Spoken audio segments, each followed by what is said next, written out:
My coworker sabotaged me at work. Now I'm his manager. All right, buckle up, because this is a story that still makes me smirk whenever I walk into the office. A few years ago, I started working for a mid-sized tech company as a support engineer. I wasn't fresh out of school, but I was still relatively new to the corporate world.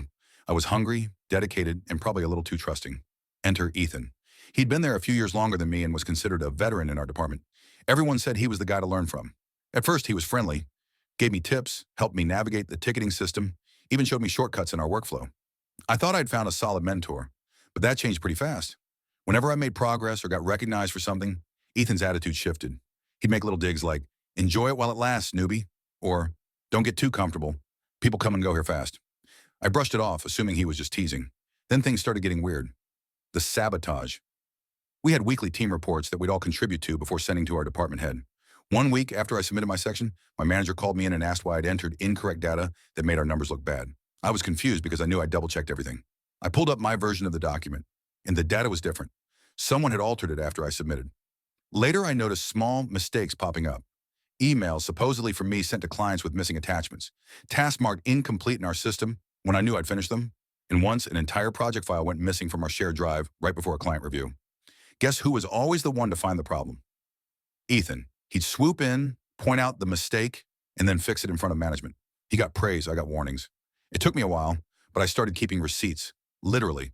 I began saving backups, timestamp screenshots, and email logs. I didn't confront him right away because I wanted proof. And I got it. One night I stayed late to finish a client report. I saw Ethan's name pop up on the shared drive, accessing my folder. I quietly opened the audit log and watched as he deleted a section of the file. I recorded the whole thing with my phone. The fallout the next morning, he reported me for losing critical client data. That was the final straw. I sent the video and all my collected evidence directly to HR and CC'd our department head. Within 24 hours, Ethan was placed under investigation. Turns out mine wasn't the only complaint. A couple of junior staff members had noticed similar things. Their work being altered, their tasks being lost. HR found multiple audit logs linking back to him. He was demoted to a non-client-facing internal role. I didn't celebrate. I was just relieved to have my name cleared. But karma wasn't done yet. The comeback, over the next 2 years, I focused on my work. I built good relationships with clients, improved internal processes, and even led a small project that brought in a major contract. I wasn't trying to show off. I was just doing the job right. Then one day, the department head called me in. He told me they were restructuring and opening a new team under the engineering division, and he wanted me to lead it. I accepted. And guess who got transferred into my team because they didn't have another placement for him? Yup, Ethan. When HR sent the updated org chart, I almost laughed out loud. Under team lead was my name. Under support engineer, right below mine, Ethan's. The first week, he walked into our team meeting looking like he'd swallowed nails. I kept it professional. No jabs, no smug comments, just business. But the best part? During a client presentation, he made a mistake that caused a delay. He tried to blame it on the system, but I had already implemented a process that logged all changes. It was clearly on him.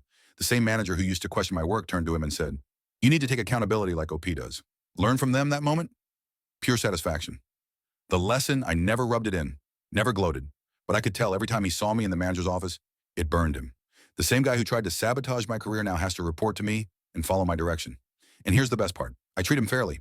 I don't play games. I don't get petty because I don't need to. Watching him squirm under the weight of his own karma is enough. Now, whenever someone new joins the company and asks about our team dynamic, Ethan always says the same thing. "Yeah, OP really turned this department around." Damn right I did. TLDR. Coworker tried to sabotage me for years. I caught him, he got demoted, and a few years later, I became his manager. Karma doesn't need your help, just your patience.